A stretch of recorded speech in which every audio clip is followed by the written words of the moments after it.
confronta, né, o coração do homem. Não se trata de uma mensagem coach aí para fazer massagem no ego do homem. Nós falamos que Jesus nos chama de amigo, né, porque ele compartilha conosco o plano do Pai, mas ele ainda é rei e nós somos súditos. Nós temos que nos sujeitar a ele, a seu mandamento, e somos mensageiros do Senhor. Ele nos confia uma mensagem para ser entregue de uma forma íntegra, sem alterações, e temos visto que o que são chamados de igrejas evangélicas nos últimos dias tem modificado a mensagem que nos foi confiada e está sendo entregue de uma forma adulterada. É por isso que Deus muitas vezes chama o povo de Israel de adúlteros, porque eles adulteram a mensagem de Deus, modelam de acordo com a mente deles, porque se torna humanamente mais agradável, e assim eles pensam estar fazendo algo que é a vontade de Deus, quando na verdade estão fazendo a vontade deles. Então nós temos aqui aprendido o que de fato é o Evangelho, né? Então aqui tem uma espécie de organograma de como isso funciona. É claro que nós trabalhamos com a fé. É claro que nós confiamos que o Espírito Santo nos guia, que nós confiamos que Deus fala ao nosso coração, mas nós vemos na Bíblia que Deus deixou a sua palavra escrita. No povo judeu, né, o sacerdote, os juízes, as pessoas que Deus confiou a sua palavra, eles liam as leis, o mandamento, e explicava para o povo o significado. Então isso é uma das coisas que permanece, essa maneira de ensinar, essa maneira dos filhos de Deus aprenderem, isso permanece. Como que deve ser ensinado na igreja? Deve ser lido a palavra e ensinado, esclarecido. Então nós temos aqui de uma forma organizada, né, o que é o Evangelho. Então, no princípio, quando Deus começou a formar todas as coisas, o Deus Santo nos criou a sua imagem, né? Nos criou de uma forma que há características no homem que são parecidas com Deus. Não é que Deus tem nariz, boca, zóio, né, zuvido, não é assim. Deus não tem forma, mas existem características em nós que também há em Deus. Então nós pensamos, nós interagimos uns com os outros, nós temos um certo poder sobre a criação, cuidamos dos animais, das plantações, podemos criar coisas, né, inventar. Então há algumas características no homem que elas estão relacionadas a características de Deus. Mas o homem caiu, né? O próximo quadradinho aí desse organograma, nós pecamos e nos separamos de Deus. Na verdade, Adão pecou e nós herdamos o Adão de pecado, o pecado de Adão. Então isso é uma coisa que não tem como fugir disso.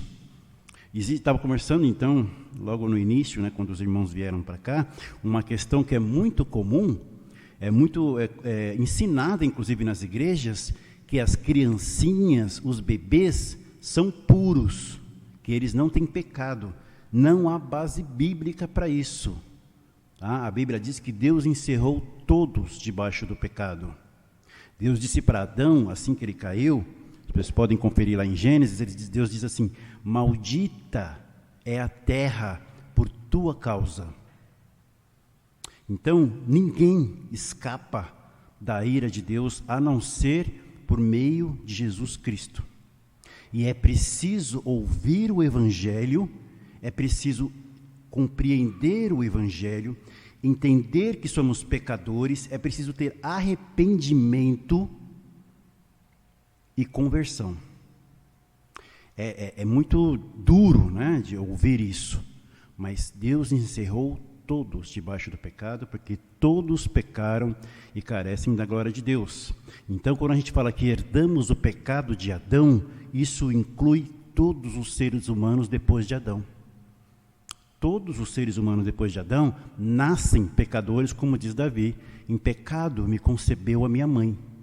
Não é porque ela teve relação sexual que isso é o pecado que gerou Davi, mas é porque ela herdou o pecado de Adão. Então Davi fala, em pecado me concebeu a minha mãe.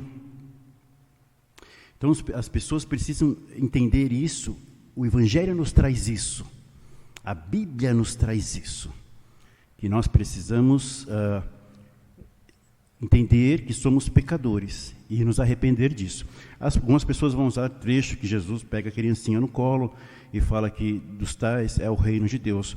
Mas nós precisamos entender ali o significado de pequenino, né? Precisamos entender ali o significado quando ele usa uma criança como um exemplo para que pertença ao reino de Deus. Vai ter outros versículos onde Jesus vai falar assim, que aquele que dá um copo d'água a um desses pequeninos, a mim o fizesse. Então, quando Jesus fala pequenino, ele está se referindo a crianças ou ele está se referindo àqueles que são novos na fé? Aqueles que estão começando na fé. Então, a gente precisa fazer uma interpretação correta, porque senão nós vamos fazer com que a Bíblia entre em choque. Uma hora ela diz que todos pecaram, outra hora nós vamos entender que criança não tem pecado, e aí ela vai estar se chocando. Então a gente tem que tomar cuidado com isso e fazer uma análise correta dos textos, por isso nós estudamos a palavra de Deus. Então, essa é a notícia ruim, né? Nós pecamos e fomos separados de Deus por Adão. Mas a notícia boa que o Evangelho traz é que, por amor, Deus enviou o seu Filho para morrer na cruz, e assim ele satisfaz a vontade de Deus, porque Deus, ele é amor, ele é misericordioso, Deus é justo, não é? E por ser justo, ele diz assim para o homem, se você me desobedecer, se você comer do fruto, certamente morrerás. Há uma punição aqui para o homem desobediente. E quem paga o preço dessa punição, para aqueles que pertencem a Deus, para aqueles que creem e se arrependem, não é esse redimido que paga o preço. Quem paga o preço no lugar dele é Cristo. Então, não é que Deus anulou a nossa dívida. Ele não anulou a nossa dívida, ele executou a nossa sentença, a minha sentença, ele executa ela em Cristo. E isso cumpre a lei de Deus. Então Deus não voltou atrás ou passou um pano, passou uma borracha lá na nossa dívida e falou, deixa para lá. Não, alguém pagou o preço por isso, e foi o próprio Filho de Deus, nosso Senhor Jesus. Então essa é a mensagem do Evangelho. O Deus Santo criou o homem também santo, sem pecado. O homem peca, ele cai do seu estado de santidade para um estado de pecador, de devedor. Essa dívida precisa ser paga para aqueles que se arrependem e creem no Filho de Deus. É o próprio Senhor Jesus quem paga essa dívida no meu lugar, no lugar daquele que se arrependeu. E, na sequência aqui, Jesus ressuscita dos mortos, mostrando que o sacrifício foi aceito por Deus. Vocês têm a apostila, na apostila não está comida essa parte aí, né? Essa parte está... O irmão Renan deu uma reforçada, umas corrigidas aí. Mas eu preciso... Cadê? A minha está aí? Porque tem uma parte aqui que eu não estou conseguindo ler. Minha apostila.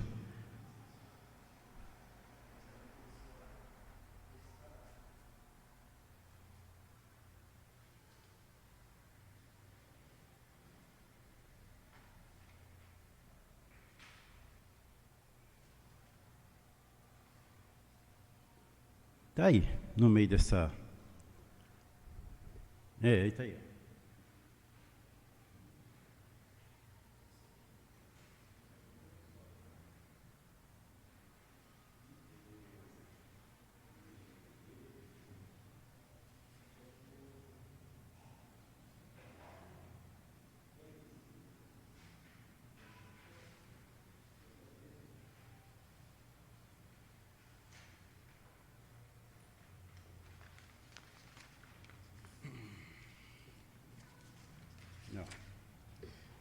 Vamos lá. Está com a sua aí, Renan? Sua apostila? Manda para mim aqui, por favor, no WhatsApp. No grupo? Bom. Tem aí? Obrigado. Só para mim ver essa parte aqui. Obrigado. Então, na sequência aí, Jesus ressuscita dos mortos, mostrando que o sacrifício foi aceito por Deus. Ou seja, precisava ser um cordeiro imaculado, ou seja, sem manchas, sem pecado, e que cumprisse perfeitamente a lei de Deus. Só o Senhor Jesus cumpriu toda a lei, tá? Mas ninguém consegue fazer isso. É a grande batalha de Paulo com os judeus. Os judeus querem continuar crendo, embora isso nunca tenha sido ensinado, que era possível um homem cumprir toda a lei. O Senhor Jesus vem corrigir isso lá na frente, né? Falar, você nunca adulterou, mas se você olhar para uma mulher com má intenção no coração, você já adulterou com ela. Você nunca matou ninguém, mas se você chamar o seu irmão de idiota, você já matou ele no seu coração. Então, Jesus vem falar, é impossível que o homem cumpra a lei e seja salvo por cumprir a lei. E ainda que ele conseguisse cumprir toda a lei, ele nasceu em pecado. Não tem jeito, né? Precisa então que seja um segundo Adão, um homem perfeito, um ser humano perfeito, que somente o sangue desse ser humano perfeito satisfaria plenamente a vontade de Deus. Então, temos essas 4 sequências aqui, e depois desse outro quadradinho que eu não estava conseguindo ver, mas a irmã Luciene me ajudou aqui, assim, é que aqueles que se arrependem de viver longe de Deus, dos pecados, e que confiam somente no sacrifício de Cristo, pela fé, são salvos, e obtêm a adoção de filhos, e seus pecados são perdoados eternamente. Então ele dá um destaque aqui para somente aqueles que creem que a sua salvação é pela fé no sacrifício de Cristo, e isto é suficiente para agradar a Deus, para que nós possamos então ser chamados ou adotados como filhos. Por que ele dá essa ênfase na palavra somente confiam? Porque existem N ensinos por aí, muitos ensinos por aí, que é possível que eu contribua, que eu colabore com Deus para completar a salvação. Então é como se Jesus tivesse feito aí 50% do plano da salvação e os outros 50% cabe a mim. Não existe base bíblica para comprovar isso. As pessoas vão torcer alguns textos aí, fazer um mosaico, forçar ali, com quem está montando um quebra-cabeça, está vendo que aquela peça não encaixa ali de jeito nenhum, mas fica forçando para dizer, encaixa sim, dá certo. Então, a Bíblia nos diz que o sacrifício de Cristo, ele consuma, ou seja, ele paga totalmente a dívida. Claro, nós como cristãos devemos ser, a palavra diz, cristãos significa pessoas que imitam a Cristo, são seguidores de Cristo. Então nós temos que seguir o exemplo do Mestre, que é Cristo. Obviamente, nós não vamos conseguir fazer isso na plenitude, porque ele não falhou em nenhum momento. Existe uma linha nessa caminhada cristã que ela é tão fina que é muito fácil eu me desviar dela. Vez ou outra nós nos afastamos dela. O fato de nós ainda permanecermos nessa linha é que Deus, ele fala que o filho que ele ama, ele açoita, ele repreende, para que volte para a linha, para que ande na direção dele mesmo, do próprio Deus, para que andem na direção, o alvo que é Cristo, não seja perdido. Mas vez ou outra nós nos afastamos dessa retidão que Deus exige. Mas Cristo nunca falhou, ele sempre andou na linha. Então nós temos que olhar para Cristo e segui-lo. Então não há desculpas para falar assim, se o preço já está pago, né, então eu posso viver a minha vida como eu bem entender, que está tudo certo. Não. Se você pensa assim, você não entendeu o Evangelho. Porque a Bíblia diz que o cristão ele deve olhar para Cristo e seguir o exemplo de Cristo. Ele é a nossa referência, ele é o nosso exemplo. Então, se eu vivo a minha vida cheio de pecado, se eu fico dando um mau testemunho, escandalizando o nome de Deus com o meu comportamento, eu não estou seguindo a Cristo, logo existe algo de errado com a minha vida, com a minha conversão. Isso precisa ser analisado, né? Eu primeiro preciso me analisar e pessoas estarão me analisando, tanto convertidos como não convertidos. A pessoa olha e fala assim, rapaz, esse cara é crente? Essa mulher é crente? Com essas atitudes, com esse comportamento, tem alguma coisa errada, né? Então você acaba escandalizando, e o Senhor Jesus fala, ai daquele pelo qual vem o escândalo. Então nós temos que tomar cuidado com isso. Então, esse quadradinho mais marrom aí, meio alaranjado, meio marrom, diz assim que Jesus está reunindo um povo dele que viverá eternamente com ele em seu reino. Esse é o grande referência, né, um exemplo disso. A Bíblia várias vezes trata o reino de Deus como uma plantação, uma seara. E ele usa parábolas que se referem a isso. Então, a semente é lançada, essas plantas vão crescendo, e quando elas então chegarem, o trigo é usado para isso, né? Quando ele dá as espigas, ele então dá o seu fruto ali, nesse momento então, ele é ceifado. A Bíblia fala que Jesus vai mandar os seus anjos, e eles vão colher a erva daninha ali, o joio, e esse joio vai ser lançado no fogo. E o trigo vai ser colhido e vai ser colocado no celeiro de Deus. Então ele está reunindo, essas sementes estão sendo lançadas, o fruto que Deus espera está crescendo, está tomando forma, e em um dado momento isso tudo vai ser podado. A Bíblia fala que nós devemos produzir frutos que agradem a Deus. E a gente pode estudar mais para frente o que seriam esses frutos, mas a princípio, seguir a Cristo, guardar os seus mandamentos, obedecer os seus ensinos, é o fruto que Deus espera de nós, que nós sejamos filhos que guardem os seus conselhos e coloquem em prática aquilo que Ele nos ensina. Então, dado momento, aqueles que andam dessa forma serão colhidos por Deus para o celeiro de Deus, e os rebeldes, que são aqui atribuídos ao joio, serão também colhidos, mas para o fogo eterno, não para viver com Deus eternamente. Então, seguindo aqui, qual a resposta ao Evangelho? Então, ele fala assim, qual é a resposta prescrita? Então, como nós respondemos a isso que nós acabamos de ver sobre o Evangelho? Então, é levantar a mão, alguém faz um apelo no púlpito, né? O pregador ou o pastor, a pessoa que está lá faz um apelo, e aí a pessoa vem na frente, preencher no final de um folhetinho, vai estar escrito assim, você aceita Jesus? Aí você vai lá, preenche, coloca seu nome, seu endereço. É decidir se batizar. Eu vou me batizar para que eu seja salvo. Essa é a resposta que Deus espera de uma pessoa que ouviu o Evangelho. Então, ele dá uma citação aqui de Atos 20, 21, que fala assim, testificando tanto a judeus como a gregos o arrependimento para com Deus e a fé no nosso Senhor Jesus Cristo. É o texto de Atos 20, 21. Essa é a resposta.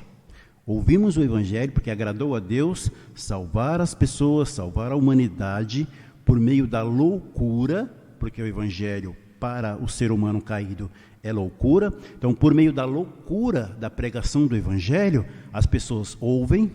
Para aqueles que pertencem a Deus, o Senhor Jesus fala, eu conheço as minhas ovelhas, elas ouvem a minha voz e elas me seguem. Então, ele fala para os judeus lá em João 8, por que vocês não conseguem entender as minhas palavras? E ele mesmo responde, porque vocês não são das minhas ovelhas. Vocês não pertencem ao meu rebanho. Porque se vocês pertencessem, aí é onde aquele famoso versículo, quem é de Deus, ouve a palavra de Deus, entende a palavra de Deus.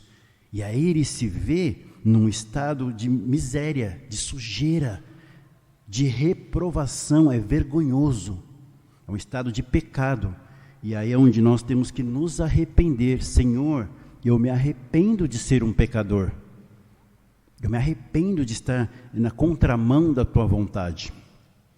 Então, cremos em Cristo, a nossa fé está nele, a nossa salvação não está por eu ter um coração bonzinho, porque eu sou generoso, eu dou esmola, ou porque na igreja eu sou ali, dou dízimo, dou oferta, porque eu sou um beato, né? Eu não falto nenhum dia, nada disso.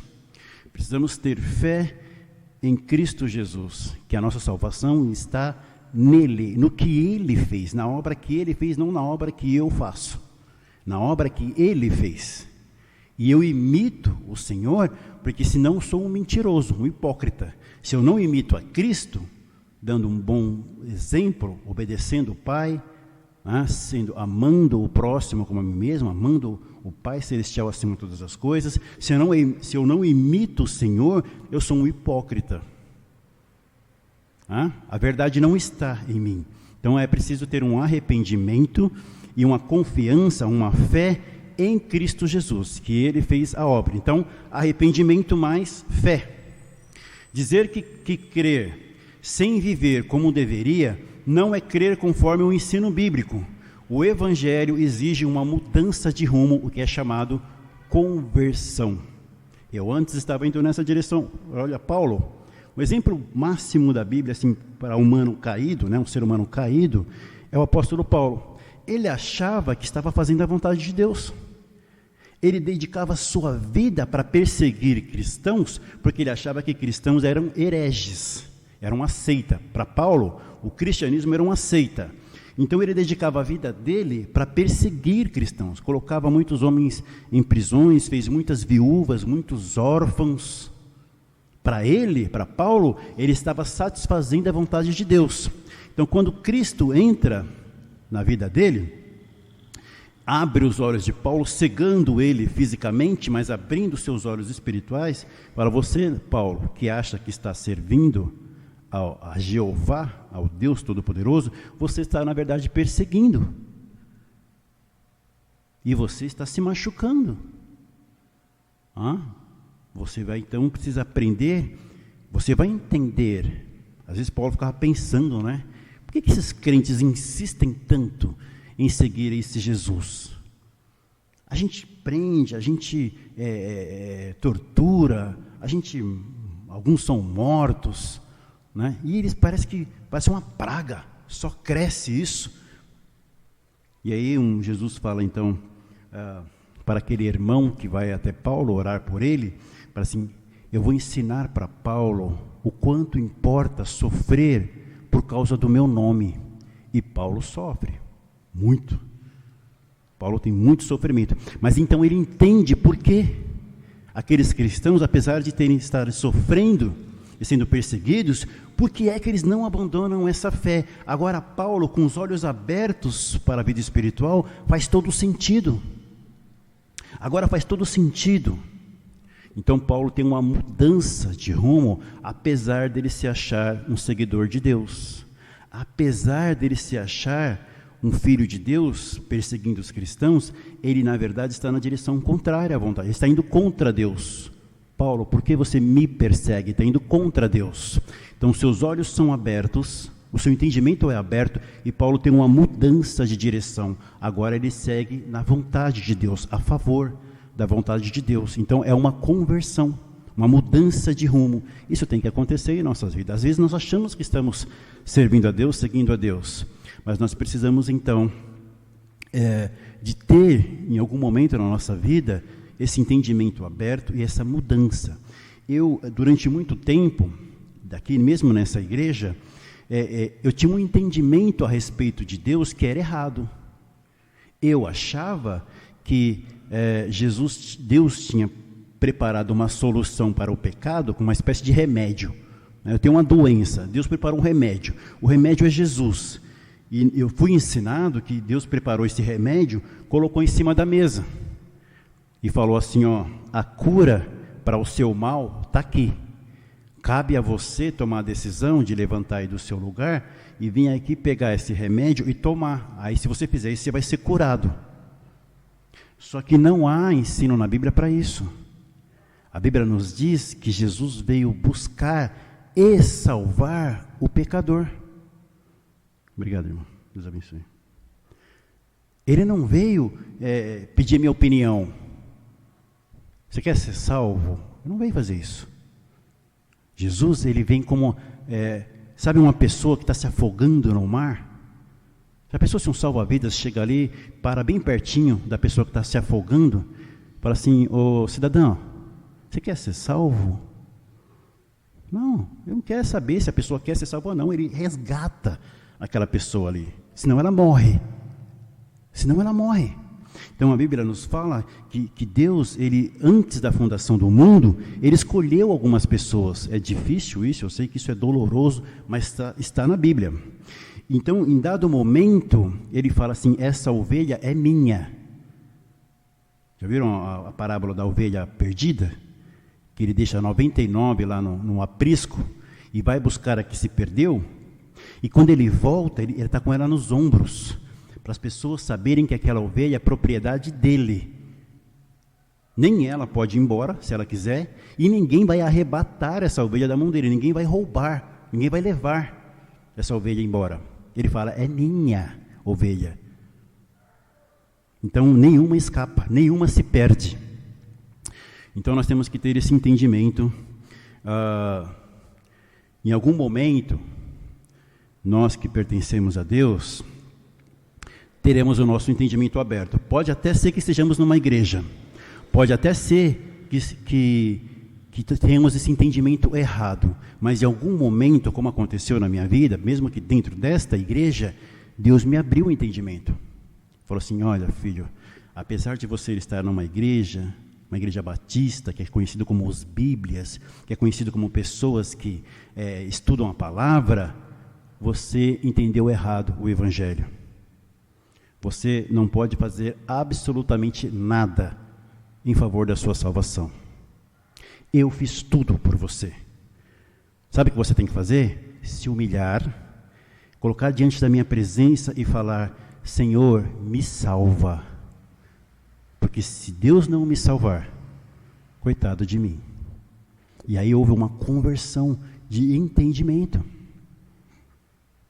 E aí hoje eu sou uma pessoa humilde na presença de Deus. Eu não chego diante de Deus e falo assim: eu mereço isso, você tem que me dar aquilo.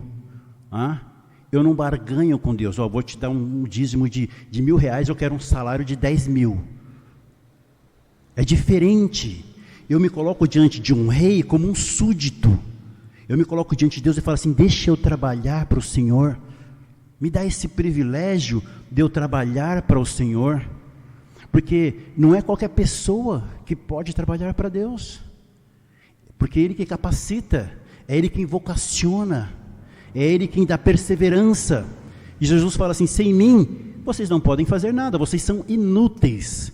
Sem a minha força, sem o meu poder, vocês são inúteis. É o pó, pode fazer nada. Já viu o pó fazer alguma coisa? O pó não faz nada, né? Então precisamos da força do Senhor para sermos alguma coisa, né? Para produzirmos alguma coisa. Vamos seguir aqui.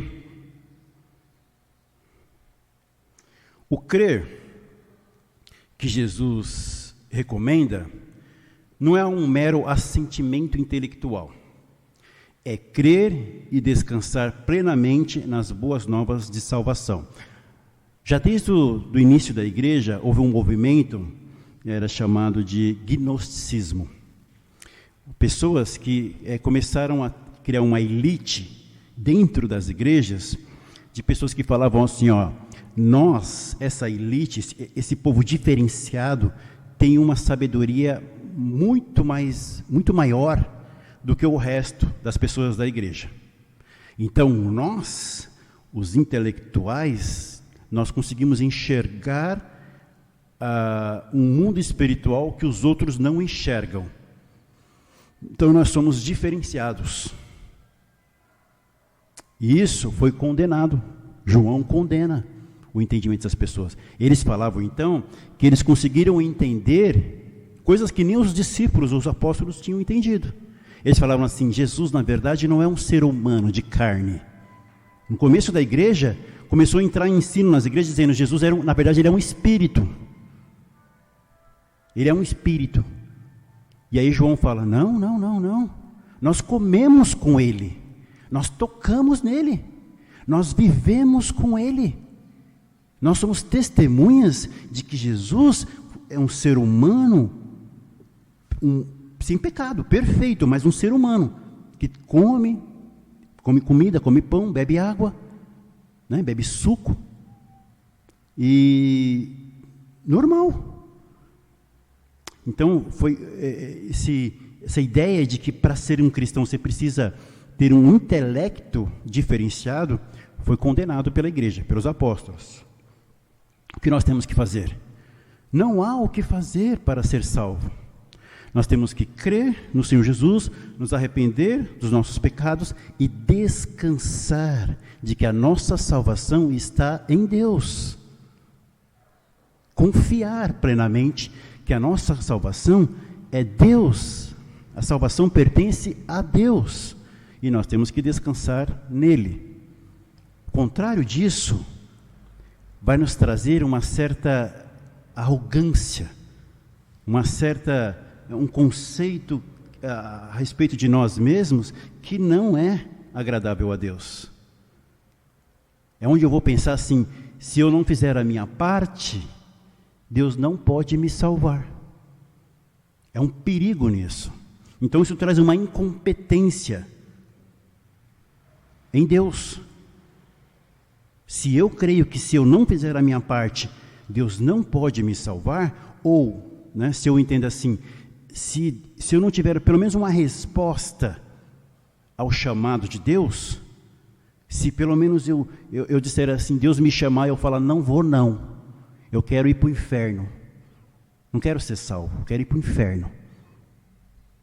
Então, Deus não pode me salvar. É isso que as pessoas estão dizendo por aí. Que se a minha resposta não for positiva, mesmo que Deus me queira, mesmo que Ele tenha me comprado, mesmo que Ele tenha me escolhido, Ele não pode me salvar, porque Ele respeita a minha decisão. Não há base bíblica para isso. É como Ele chegou com Paulo lá. Está indo aonde, Paulo? Você está indo aonde? Você acha que você está indo fazer a minha vontade? Não está. Você está indo contra mim. Mas agora você vai fazer a minha vontade. Paulo chega a declarar em uma das suas cartas, que ele fala assim, vocês pensam que eu estou pregando o evangelho porque eu decidi isso, porque eu achei isso legal? Ele fala assim, essa é uma obrigação que me foi imposta, e ai de mim, se eu não pregar esse evangelho. É claro que a gente vê que Paulo é apaixonado por pregar o evangelho, mas ele declara que essa vontade não partiu dele, isso partiu de Deus. Então nós temos que ter essa visão, Senhor, que é Deus, escravo, servo, sou eu. Ser escravo de Deus é a melhor coisa que pode acontecer para o ser humano, porque se ele não é escravo de Deus, segundo a Bíblia, não existe um neutro, ou somos escravos de Deus, ou somos escravos do pecado. Não existe um ser humano livre de Senhor. Eu mesmo mando a minha vida, é ilusão. Ou você serve a Cristo, que é Senhor, ou você serve o pecado. Então, ser servo de Deus é a melhor coisa que pode acontecer na minha vida. Então, é nisso que nós temos que colocar a nossa confiança. Deus está no controle, Ele tem um plano, o plano dEle não vai ser frustrado. Os meus, várias vezes. Se não estiver de acordo com a vontade dEle, os meus planos várias vezes serão frustrados. Seguindo, então, temos que concordar com o fato de que somos incapazes de satisfazer as exigências de Deus para nós.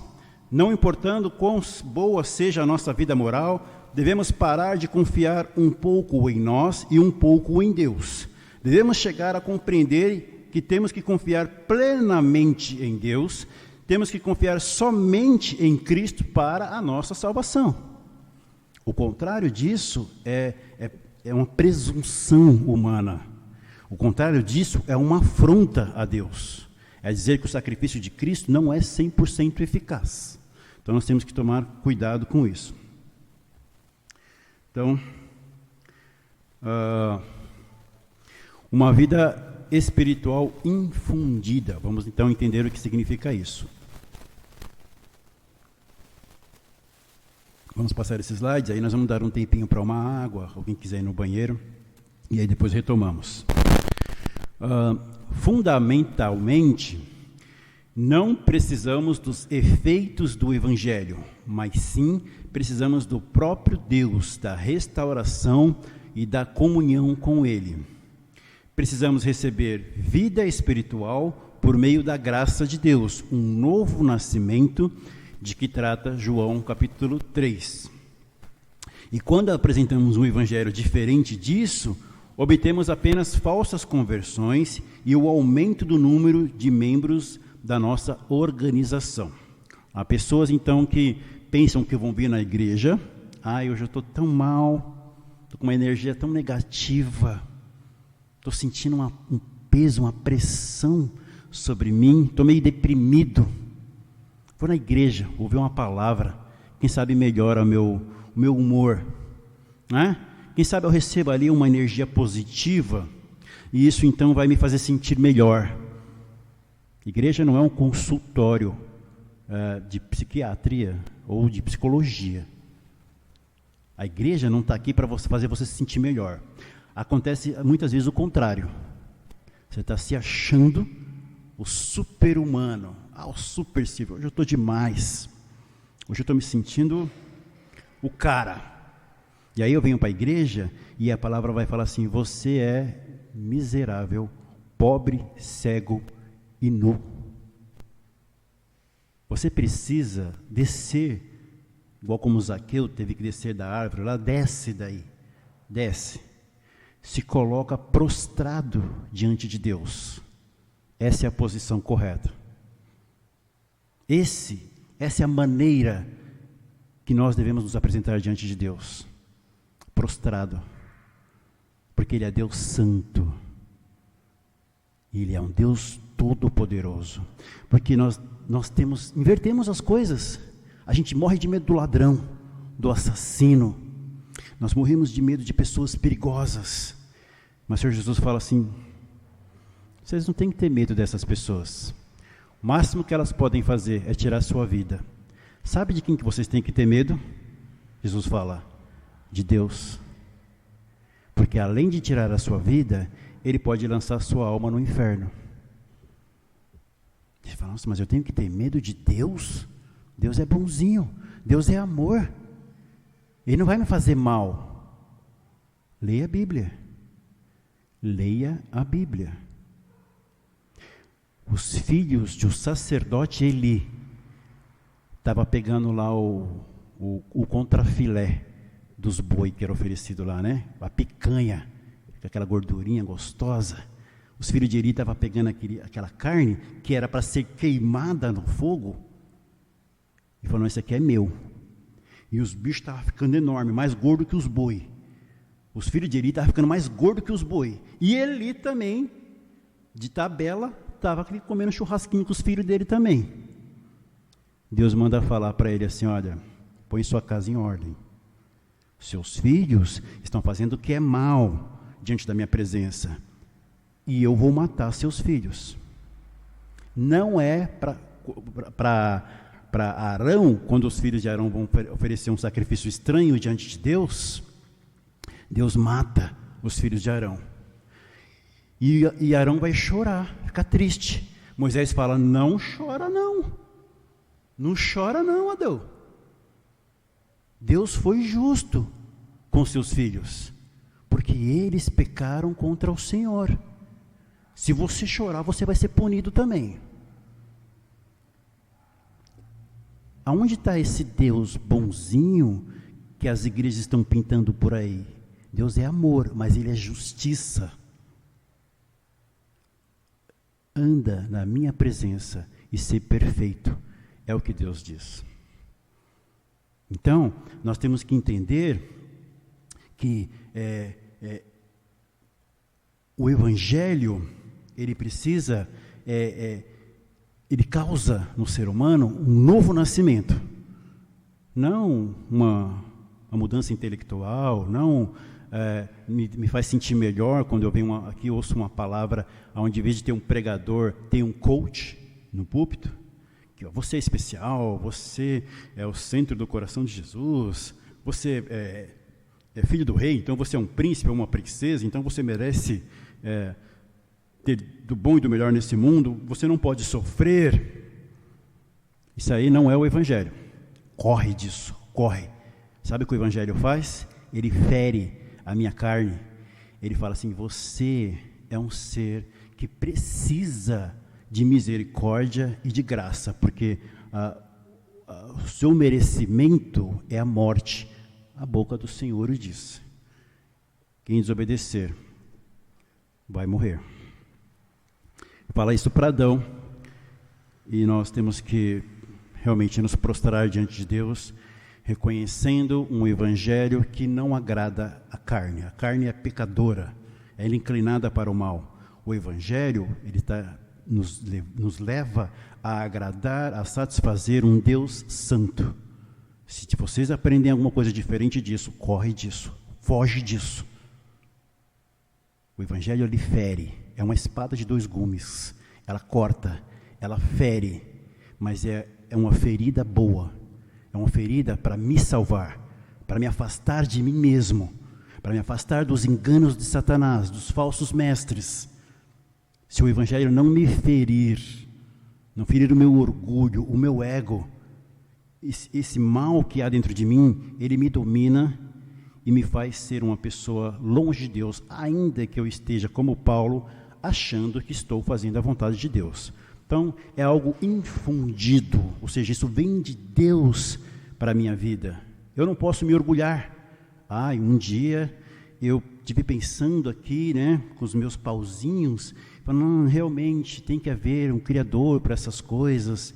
Então, eu mesmo me autoestimulei e decidi, então, por minha própria conta, agora vou ser uma pessoa que vai acreditar em Deus e que vai guardar os seus mandamentos. Isso não partiu de mim, isso vem de Deus para mim. Ele abriu meu entendimento, Ele me fez ser humilde na presença dEle, Ele está me educando como filho para ser a sua semelhança, como era no início. É um processo, claro, mas isso parte de Deus para nós, por isso é infundido. Vamos dar uma pausa, tomar uma água, ir ao banheiro, tomar mais um cafezinho, 10 minutos. Não é lareia saudável, tá, irmãos? O que acontece aqui? Eu pego esse documento, eu peguei ele de uma outra igreja batista, séria, de pessoas que estão também querendo estruturar a igreja, peguei em PDF. Para projetar, eu tive que converter em PowerPoint, em PPT. E na hora que ele converte, ele muda algumas palavras. Então, os irmãos, não esquenta muito com alguns erros aí, na apostila está corrigido. O irmão Renan deu uma corrigida aí, né? E nós vamos corrigindo aqui à medida em que a gente vai fazendo aqui a apresentação. Então, o Evangelho é o coração do cristianismo. E por isso, deveria ser o coração da nossa fé. Todos nós, como cristãos, deveríamos orar para que nós nos preocupássemos mais com as maravilhosas boas novas da salvação em Cristo do que com qualquer outra coisa na vida da igreja. Não é interessante que muitas igrejas estão preocupadas com a estética, né?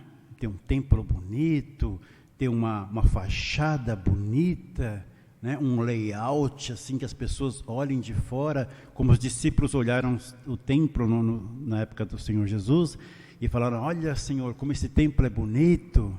E aí Jesus deu um balde de água fria neles, né? Falou, rapaz, não vai ficar pedra sobre pedra disso aí. Vocês estão impressionados com esse negócio aí. 3 dias, aí ele falando, se referindo a si mesmo, né? Mas os discípulos não devem ter entendido assim, né? 3 dias eu derrubo isso aí e ergo de novo. Estava se referindo ao corpo dele, a ele mesmo, né?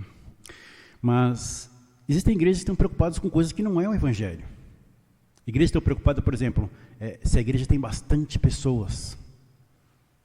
Não estão preocupadas se as pessoas estão, o motivo pelo qual essas pessoas estão na igreja. Elas estão na igreja porque entenderam o Evangelho, aí a liderança fala, não importa. O importante é que elas estão aqui na igreja. Então, quando o Senhor Jesus fala sobre o fermento, esse é um dos efeitos do fermento. Entra alguma coisa na igreja que não é o evangelho, que é a massa pura. O evangelho é a massa pura, sem mistura.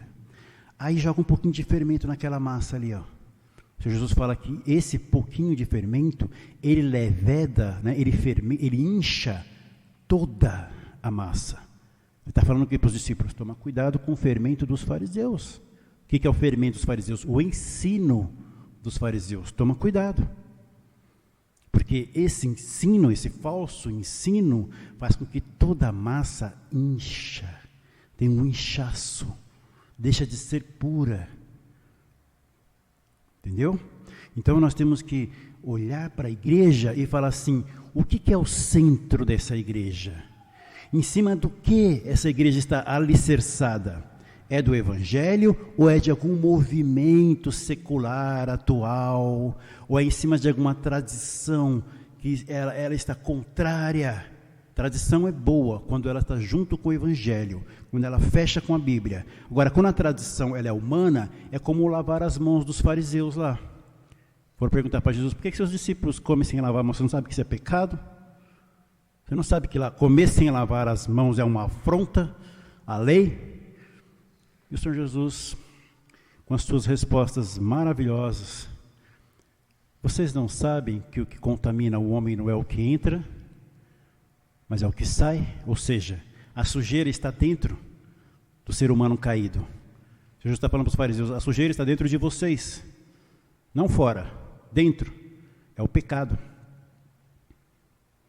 Então, nós temos que ter como base da igreja não usos e costumes, não uma tradição que é fora da palavra, não emocional, não regras de homens, mas o centro da igreja deve ser o evangelho. É o evangelho que diz como a igreja tem que ser, é o evangelho que diz como o cristão tem que ser, e não outros ensinos, outros costumes, outras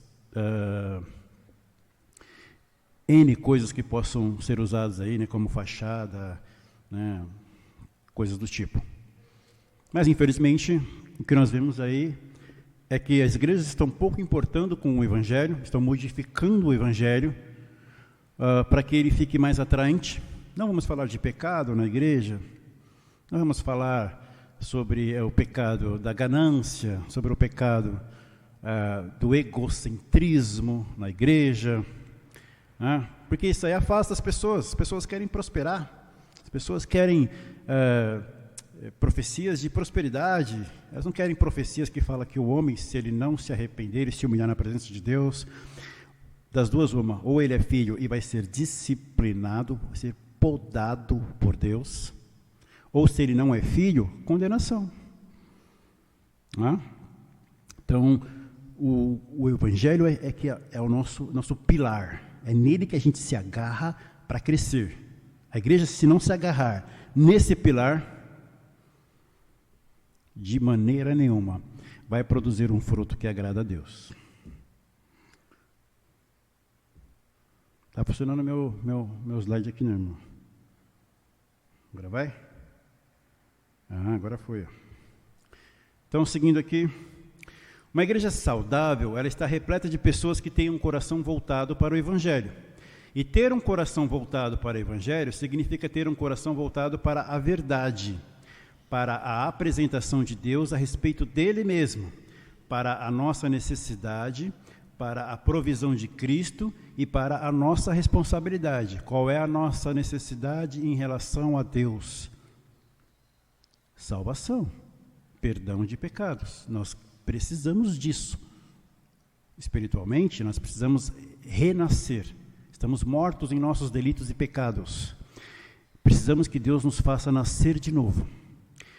Precisamos que Deus nos faça perseverar no seu caminho. Precisamos que Deus venha, por meio de Cristo, nos buscar no último dia e nos resgatar. Essa é a esperança do cristão. Não esse mundo, mas um mundo vindouro, mas um reino eterno, não este que é passageiro e já corrompido. Nosso coração tem que estar voltado para isso. Nosso coração tem que estar voltado para o Evangelho. Ele é o centro de tudo. Não há outra coisa a qual eu possa confiar a minha vida. Quando o Senhor Jesus dá um sermão muito difícil, falando sobre o que Ele é o Verbo de Deus, dizendo para as pessoas, vocês precisam se alimentar de mim, Ele não se preocupa em falar dessa forma, mas Ele diz de uma forma que escandaliza as pessoas. Se vocês não comerem a minha carne, se vocês não beberem do meu sangue, vocês não têm parte comigo, e não poderão ver o reino de Deus. O povo foi embora. Esse homem é doido. Está falando que aqui tem que praticar o canibalismo. O homem é doido, vamos embora. E foram embora. E os discípulos foram lá se queixar com Jesus. Acho que você errou no sermão aí, né? Acho que você errou aí nas palavras, porque foi todo mundo embora. A igreja já começou mal. E Jesus falou assim: e vocês? Querem ir embora também? Não precisa, Deus não precisa do ser humano para nada. Se as nossas bocas se calarem, as pedras começam a pregar o Evangelho. Então, a resposta dos discípulos é: para onde que nós vamos? Qual é a outra alternativa? Qual é o outro caminho? Só o Senhor, só Tu tens as palavras de vida eterna. A confiança do cristão deve ser assim.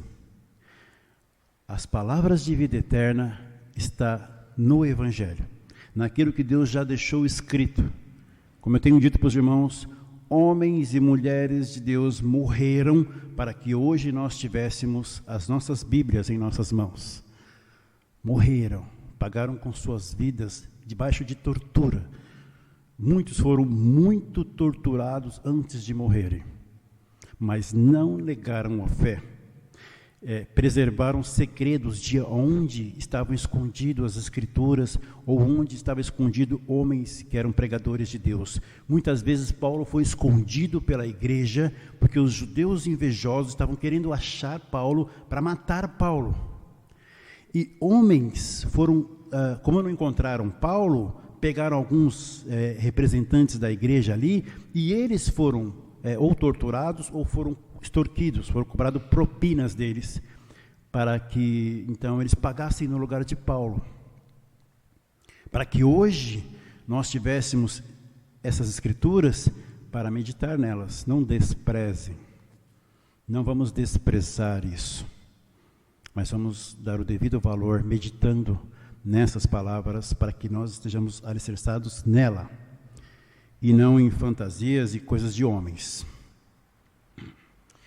Então ele segue aqui com o texto de 2 Timóteo, capítulo 1, versículo do 8 ao 11. Ele diz assim: antes participa das aflições, isso é destacado aqui em azul e negrito, participa das aflições do Evangelho, segundo o poder de Deus, que nos salvou e chamou com uma santa vocação, não segundo as nossas obras, mas segundo o seu próprio propósito e graça, que nos foi dado em Cristo Jesus.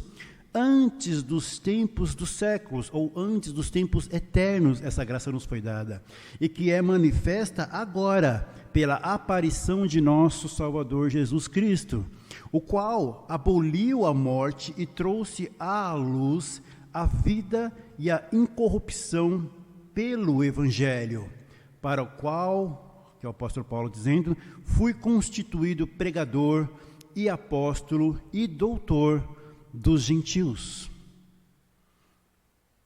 Eu não preciso nem acrescentar nada a esse texto. Está bem claro aqui, Paulo está falando sobre a importância do Evangelho. Paulo não está falando aqui de adivinhações baseadas em coisas terrenas. Ele não está falando de profecias que favorecem a vontade do homem. Ele está falando de uma palavra que tem todo o poder, não para nos dar as coisas deste mundo, que são passageiras, mas ele tem o Evangelho que tem um poder de salvar, de nos garantir algo que é eterno. Paulo, quando vai falar do seu sofrimento, ele fala assim: nossa leve e momentânea tribulação. Ele que foi teve num barco, sendo levado como preso, enfrentando tempestades, o barco foi a pique, quase morrem, depois foi picado por uma cobra, foi espancado, tido como morto, ele que passou perigo de morte, de fome, de quase tem desespera da vida, em muitos sofrimentos, muitas dores, muitas lutas. Ele fala, leve e momentânea tribulação comparado ao peso eterno de glória que nos foi reservado. Então, nós estamos falando aqui de um evangelho que nos traz muito mais do que carro, casa, bens, salário exorbitantes ou prosperidade na família, qualquer outra coisa que a gente possa considerar como algo de valor nesse mundo. Ele está falando de um evangelho que vai nos trazer algo que é incomparável, não tem com o que ser comparado neste mundo, não dá para comparar, é muito melhor, é infinitamente melhor. Então esse evangelho, ele tem esse valor, ele vem nos falar da obra de Cristo, por meio dele nós fomos poupados da morte, a morte eterna, a separação eterna de Deus. Então, Paulo está falando, é para isso, para esse evangelho, para essa mensagem que Deus constituiu ele, pregador, apóstolo e doutor aos gentios, que somos nós, que não somos judeus por natureza. Ok? Essa é a única resposta. O evangelho de Jesus Cristo, quando nós somos confrontados com o evangelho, a loucura da pregação do evangelho, há uma única resposta que satisfaz e agrada a Deus. Então, o evangelho de Jesus Cristo, ele confronta e desafia o mundo moderno com a declaração de que somente o evangelho tem a resposta para todas as perguntas do homem, bem como a solução dos seus problemas. O evangelho denuncia o hábito fatal de colocarmos as nossas esperanças em algo que virá a acontecer e afirma que tudo que é necessário para que os homens, individual e coletivamente, se encontrem na pessoa de Jesus Cristo, o Filho unigênito de Deus, sendo ele a revelação plena e final de Deus. Sabe o que acontece? Na nossa cabeça, muitas vezes, como é que funciona a coisa na nossa cabeça? Nós temos planos e objetivos. E nós depositamos nesses planos e objetivos a nossa felicidade. Então, se eu estou cursando uma faculdade, e está difícil, está uma luta, é caro, ou se eu conseguir uma bolsa, eu tenho que ter uma certa pontuação para não perder aquela bolsa e tal. Então eu penso assim, quando eu concluir essa faculdade, então, aí a vida vai começar a deslanchar, aí as coisas vão começar a dar certo na minha vida. Ou a pessoa está ali, já solteirona, 30 e poucos anos, quase fazendo 40, não casou, e quer ter uma família, mas quando Deus preparar o varão, a varoa para mim, então eu consegui ter essa família, né, ter um filho, uma filha, e aí então, aí minha vida vai começar a deslanchar, a coisa vai começar a dar certo na minha vida. Ou então quando eu tiver aquele emprego com salário X, e aí eu conseguir então pagar minhas dívidas e conseguir conquistar aquilo que eu sonho, então aí a minha vida vai começar e as coisas vão começar a dar certo na minha vida. A Bíblia fala, não confia nessas coisas, não confia nisso, isso é ilusão. O Senhor Jesus, que é o nosso exemplo, ele fala assim, o Filho do Homem não tem sequer aonde repousar a cabeça. E nós somos chamados para seguir a Cristo. É claro que a Bíblia não nos diz para nós vendermos nossas casas, nossos carros e viver uma vida aí de nômade ou de andarilho, não é isso. Mas nós não devemos ter essas coisas como nosso porto seguro, como nosso lugar de apoio. Nós temos que, como Jó, entender o seguinte, o Senhor deu, e a qualquer momento, quando Ele quiser, Ele pode tirar. É dele, não é meu, é do Senhor. Então, a minha confiança está na salvação, que Deus promete àqueles que amam a Ele. Então, minha confiança está nisso, ainda que a terra não floresça, ainda que a vide não dê o seu fruto, eu, porém, confiarei no Senhor. Isso é uma confiança que nós, à medida em que vamos amadurecendo no conhecimento do Evangelho, nós vamos fortalecendo esse entendimento. E as coisas deste mundo vão deixando de ser o lugar em que nós nos apoiamos.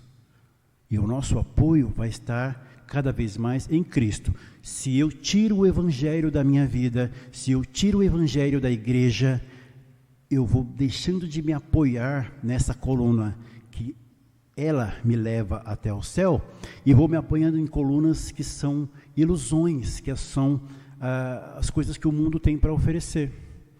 Tudo isso vai passar, nada disso eu levo quando eu morrer. Então são ilusões, mas são fortes ilusões, são ilusões sedutoras. O mundo todo corre atrás disso. O mundo vai te apoiar quando você deixar ficar até meia-noite, 1h da manhã, estudando num grupo de estudo. Sabe? Nós formamos um grupo na faculdade e nós estudamos até meia-noite. O mundo vai falar, olha só que legal.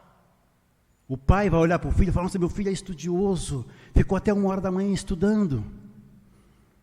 Mas se nós nos reunirmos para fazer uma vigília na igreja, o mundo vai olhar e vai falar assim, que bando de doido.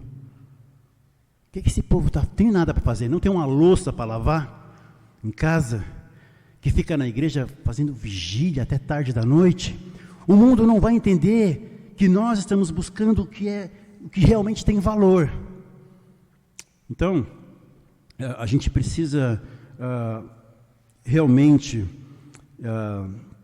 como Paulo diz, nos despojar, tirar a roupa do velho homem, aquilo que nós confiamos, essas cordas que nós estamos segurando nela, achando que elas vão nos sustentar, largar isso e nos entregar, nos dedicar totalmente a Cristo, confiando na sua providência, na sua salvação. Esse processo é longo e difícil, mas é possível, porque Deus nos possibilita isso. Então, temos que, tanto individual como coletivamente, confiar plenamente em Cristo e colocar a nossa esperança nele. Ele é o Filho unigênito de Deus, ele é a revelação plena e final de Deus.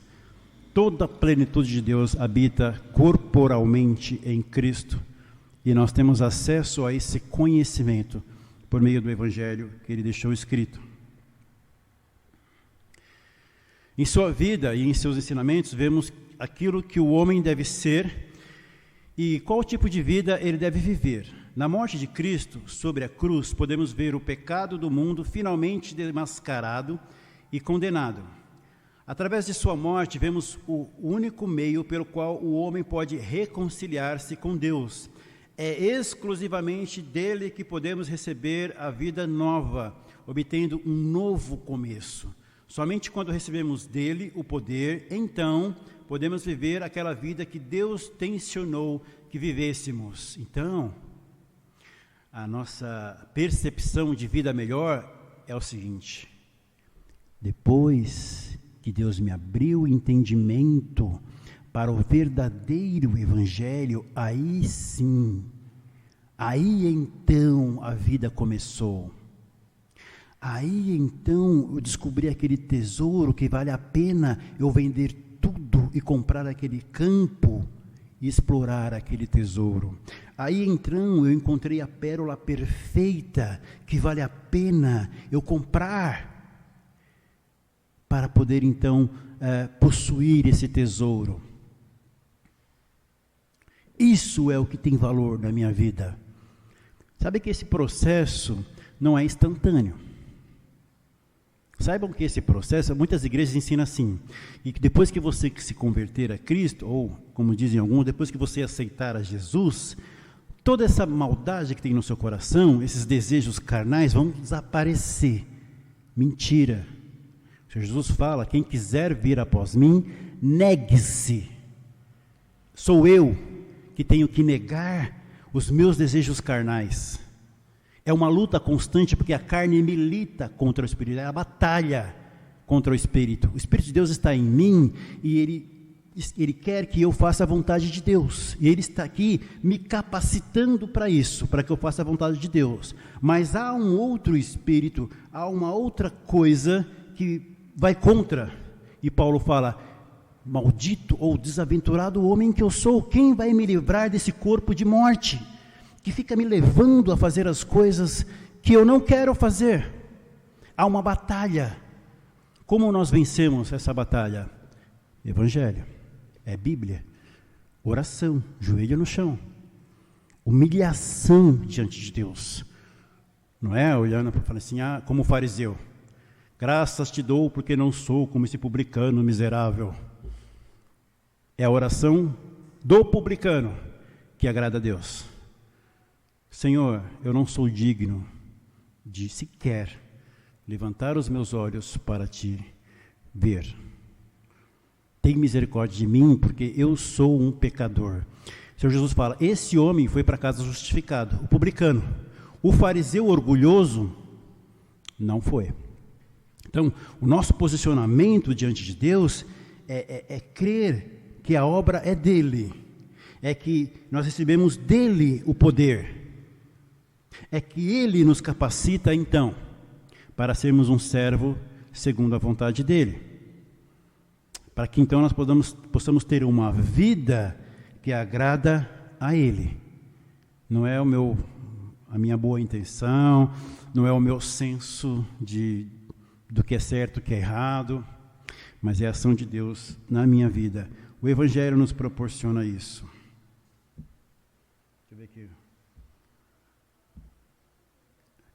Temos aí então, está meio distorcida a imagem, mas esse é John Piper. Havia um videozinho aqui que nós poderíamos passar, mas o vídeo em inglês com uma legenda, e Piper vai falar então sobre a importância do Evangelho em nossas vidas e alguma instrução aí, mas nós podemos seguir com o texto que nós estamos estudando aqui. Então, pensando na igreja, eu convidaria pessoas que não são meus amigos não cristãos para virem e ouvir o Evangelho pregado por minha igreja. Eu faria isso? Eu entendo que a minha igreja ela realmente tem um ensino sadio. Conheço pessoas que têm vergonha de convidar as pessoas para ir para a igreja, porque lá o Evangelho é pedir dinheiro. Acho que vocês nunca viram uma igreja assim, né? Tem um pastor lá que fica pedindo dinheiro, pedindo. A gente não tem isso por aqui, né? É o que mais tem. E tem pessoas, eu teria vergonha de ir para estar numa igreja, e aí eu levar uma pessoa, imagina você estar na sua casa, você convida alguém, vamos almoçar lá, vamos tomar um café, jantar, quando a pessoa chega e fala assim, me arruma R$50 aí, me arruma R$100, olha, eu estou com uma dívida aqui, você pode me emprestar R$1.000? Me emprestar não, me dá, porque eu não vou ter como te pagar R$1.000. E eu começo a fazer esse tipo de apelo assim para a pessoa, eu teria muita vergonha, muita vergonha. Então, ou então uma igreja que vai trabalhar ali o ego da pessoa, e a pessoa sai da igreja assim achando que é o máximo, mas quando vem a semana do dia a dia, o pezinho no chão, ela vê que nada daquilo que ela ouviu na igreja faz sentido na vida dela. Que ela está num mundo que é corrompido, um mundo que é mau. Por causa dessa maldade, o amor está se esfriando. E essa é a realidade que nós vivemos. Mas o que ela aprendeu na igreja é que ela é o máximo. Que Deus tem que, de alguma forma, suprir todas as necessidades dela, porque Deus criou ela e ela não pediu para vir à existência. E quando ela vai para o mundo, com aquele, legal, agora eu estou bem. O mundo fala para ela, você está bem encrencado. Você está bem lascado. Porque aqui, nesse mundo, quem pertence a Deus vai ser odiado, porque não pertence a esse mundo. E se você não pertence a Deus e pertence a esse mundo, você é escravo do pecado. E o diabo não está nem um pouco preocupado em fazer o bem para as pessoas que pertencem a ele. Ele domina para destruir, porque o ladrão veio para roubar, matar e destruir. não para abençoar. Então é uma ilusão. Agora, se nós estamos trabalhando na igreja para ser uma igreja saudável, é importante que o nosso conceito a respeito dessa igreja seja o seguinte: cara, eu vou convidar os meus amigos, ou os meus familiares, ou as pessoas com quem eu convivo, para ir na igreja, porque nós temos lá ouvido um evangelho que ele está fortemente ligado com o verdadeiro evangelho. A pregação, o ensino lá, ele é bem bíblico, e ele faz todo sentido, ele não se contradiz. E as pessoas lá, elas são pessoas que elas entendem o lugar dela diante de Deus e diante da sociedade. Não somos melhores, nós não somos mais importantes ou menos importantes. Nós somos chamados para servir, para ser servos do Deus Altíssimo. É claro que isso é um privilégio, é claro que é uma honra, mas sem Cristo, nós somos também pó. Nós somos também trapo de imundície, nós somos também miseráveis, pobres, cegos e nus, condenados a enfrentar a ira de Deus. O que nos torna diferente é Cristo. Por meio dele nós não pertencemos a esse mundo. O mundo odiou ele primeiro, porque estamos com ele, também seremos odiados. Porque fomos comprados por Cristo, não pertencemos mais a este mundo, mas pertencemos ao reino de Cristo. E o mundo vai nos odiar. Então essa é a realidade.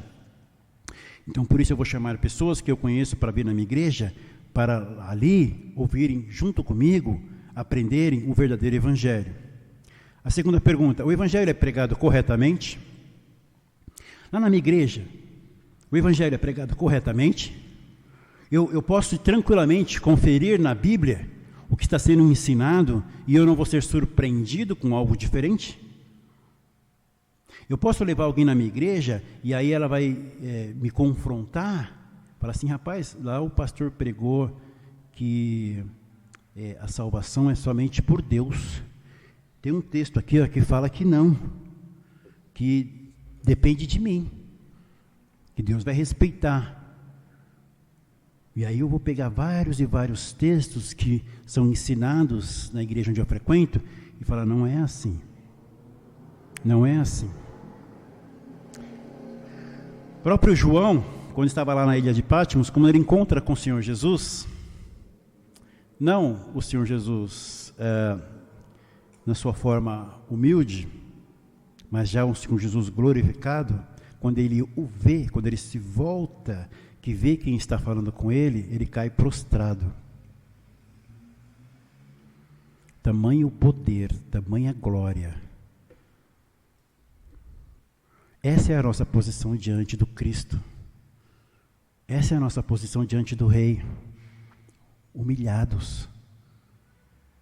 Solicitando uma audiência. E não exigindo. Mas solicitando uma audiência. Se a minha igreja não prega isso, não está pregando o evangelho correto. Terceira pergunta: o evangelho é pregado com clareza? Ou você sente que quem está ensinando está dando uma sabonetada ali no ensino? Quando chega em pontos difíceis, dá aquela escorregada assim, e sai pela tangente? Ou há pontos que nós devemos falar assim: olha, por exemplo, em relação à soberania de Deus, ou seja, Deus governa e decreta todas as coisas, Ele escreveu a história, e a responsabilidade do homem, eu não sei explicar como é isso, mas tudo que acontece nesse mundo, nada foge do controle de Deus, mas Deus não é culpado pelo pecado do homem, o homem é culpado pelo seu pecado. E lá em Romanos, as pessoas, Paulo, meio que fazendo o papel ali de quem pergunta e quem responde, ele fala assim: então por que Deus se queixa ainda? Do que Deus está reclamando? Poxa, quem é que pode resistir à vontade de Deus? Se Ele faz tudo como Ele quer, por que Ele está nos cobrando do nosso comportamento, da nossa responsabilidade? Paulo responde assim: quem é você, homem? Você é como um vaso. Você já viu um vaso? O vaso falar para o oleiro assim, aquele tempo não tinha o vaso sanitário como nós temos hoje, então um vaso poderia ser feito para ser um penico, ou o vaso poderia ser feito para colocar flores. Então ele fala assim, pode o vaso para desonra olhar para o oleiro e falar assim, por que você me fez um vaso para desonra? Eu não quero ser um pinico, eu queria ser um vaso de flor, não um pinico, as pessoas fazendo sua sujeira em mim. Paulo fala, você já viu um vaso fazer isso? Olhar para o oleiro e falar, não quero ser um pinico? Paulo fala, assim é o ser humano diante de Deus. O ser humano não pode olhar para Deus e falar assim, eu não quero ser um pinico. Porque Deus suportou com grande paciência os vasos que Ele fez para desonrar. Quem é o homem para questionar a Deus? Então, há situações em que eu vou ter que falar, eu não sei explicar, mas é assim que funciona. Deus determina todas as coisas, o homem é responsável pelo seu pecado. Mas como é isso? Eu não sei, a Bíblia diz que é assim. Quando Deus chama Moisés para ir falar para Faraó, vai lá falar para Faraó, deixar meu povo ir. Moisés fala, tem alguma discussão ali, não quero ir, não sou a pessoa certa para isso, mas depois de um certo momento ali, Moisés entende que ele não tem para onde correr, ele tem que ir, Deus não vai mandar outro. Então quando isso acontece, Deus fala assim, vai lá e fala para Faraó deixar meu povo ir, só que eu vou endurecer o coração de Faraó, para não deixar o povo ir. Como é que é? É para eu ir levar uma mensagem para Faraó, correr risco de vida, né? E falar com a autoridade máxima do Egito, maior império, maior poder, se não o maior, um dos mais daquela época. E você está me falando que vai endurecer o coração dele para não deixar o povo ir, não faz sentido isso. Mas Moisés não faz esse questionamento. Moisés vai e obedece a Deus. Ele não morre na mão de Faraó, pelo contrário, Faraó morre na mão de Deus por meio de Moisés, afogado no Mar Vermelho. Não é para fazer sentido, é para obedecer, é para se curvar diante de Deus. Então há coisas que não dá para explicar, mas temos que crer. Quarta pergunta, eles perceberiam que a correspondência entre o que é pregado e o que é vivido? O meu testemunho, à luz do que é ensinado na igreja, confere? Nós andamos juntos? Eu dou um testemunho, dou um bom exemplo. Então, nós temos que entender que na igreja nós temos responsabilidade juntos com a igreja de viver o que nós aprendemos na igreja.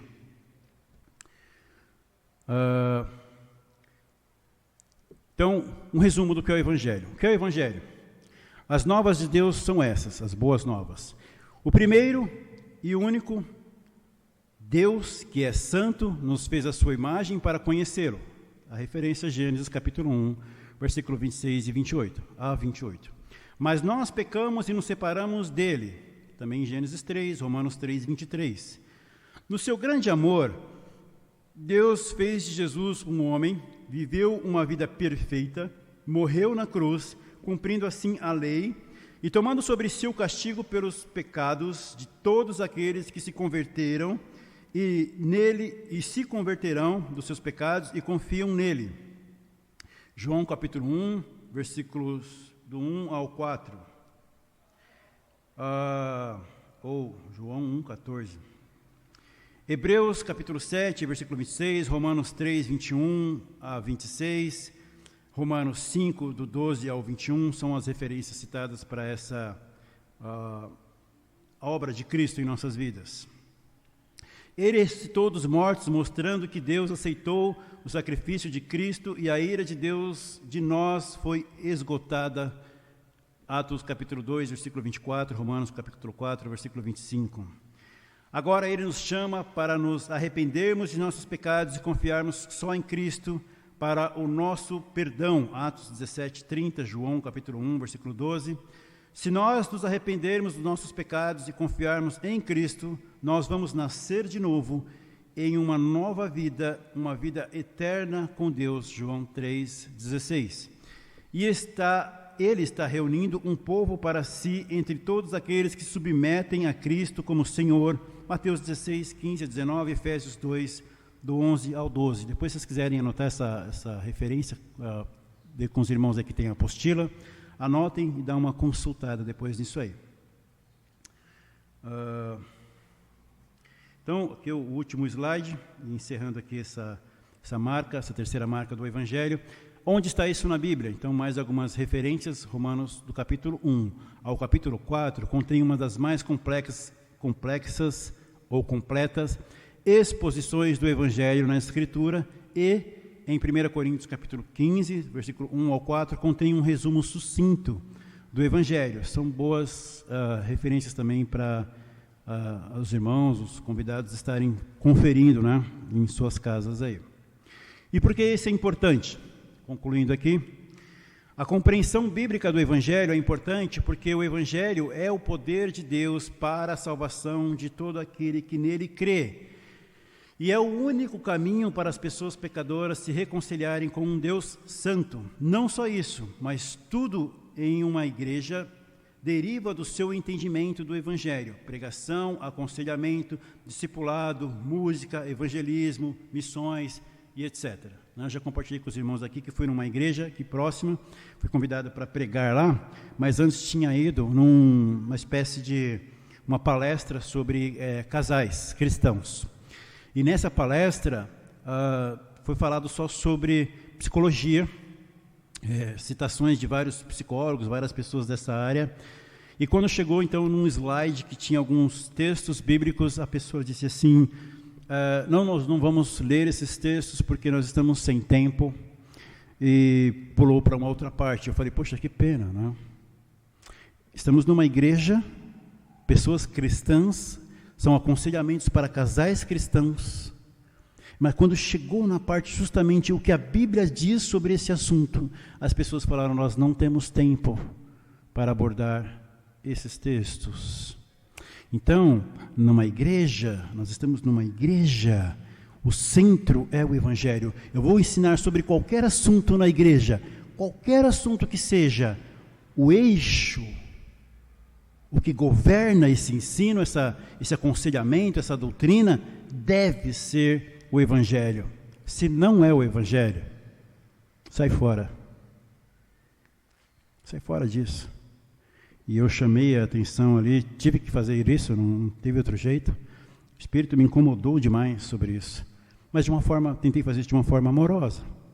Pegando um gancho ali, como Paulo pega ali em Corinto, né, que está ali, um lugar idólatra, e tinha ali o Deus desconhecido. Então, pegando gancho de uma das coisas que essa palestrante ensinou, ela disse que nem toda crítica é destrutiva. Eu falei: então eu quero pegar esse gancho, para que vocês saibam que a crítica que eu vou fazer aqui não é com a intenção de destruir ou desanimar vocês, mas é algo que é importante. Na igreja, o centro de tudo é o Evangelho. Porque Cristo, embora sendo um homem perfeito, um ser humano perfeito, antes disso tudo, ele é o Verbo de Deus. No princípio era o Verbo era Deus, o Verbo estava com Deus. Ele é a palavra. Quando nós falamos que o Evangelho é o centro da igreja, nós estamos dizendo a palavra de Deus, que é Cristo, deve ser o centro da igreja. Do contrário, é o homem, são ilusões, é o mundo, e isso não nos aproxima de Deus.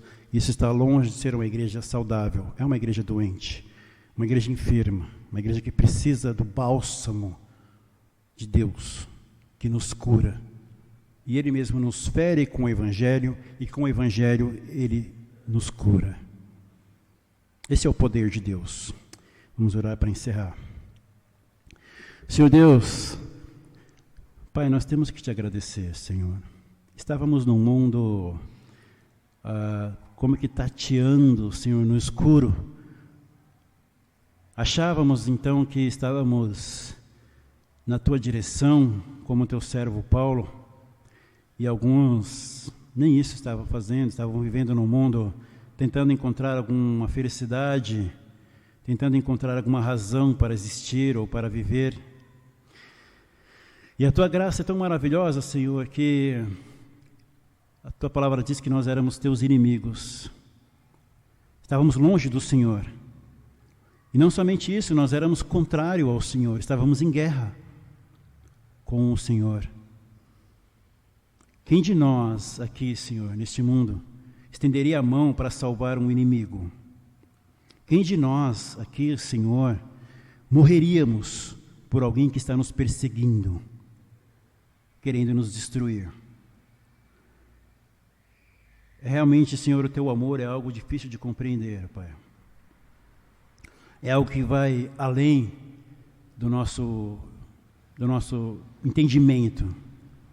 É algo realmente superior, é algo realmente supremo. Por isso nós temos que te agradecer, Senhor, porque se o Senhor não decidisse nos amar, apesar do que somos, jamais nós nos reconciliaríamos, Senhor, jamais. Ajuda-nos, Senhor, a entender o nosso lugar diante de Ti, ó Pai. Nos ensina, Senhor, a não ir contra o Senhor, mas a favor. Nos ajuda, Senhor, a entender que esse mundo vai passar, esse mundo é passageiro. Abre, Senhor, o nosso entendimento e nos faça lembrar sempre que nada desse mundo nós vamos levar. Que nós precisamos investir no reino celestial, investir nosso tempo, nosso coração, nossa alma, a nossa esperança. E saber, ó Deus, que está seguro, o Senhor guardará o nosso tesouro até o dia final. Nos ajuda, Senhor, a entender isso. Vivemos num mundo mau, um mundo que é materialista, um mundo que é imediatista, quer tudo para agora. Ajuda-nos, Senhor, a entender. Há um tempo para todas as coisas, e o Senhor tem um tempo designado para todas as coisas. Nos ajuda, Senhor, a nos colocarmos diante do Senhor humildes, ajoelhados, prostrados, não somente fisicamente, mas de coração, clamando ao Senhor pela Tua verdade, pela Tua sabedoria. Só Tu tens as palavras da vida eterna, mais ninguém. Ajuda-nos, Senhor, na nossa fraqueza, ajuda-nos na nossa pouca fé, Senhor.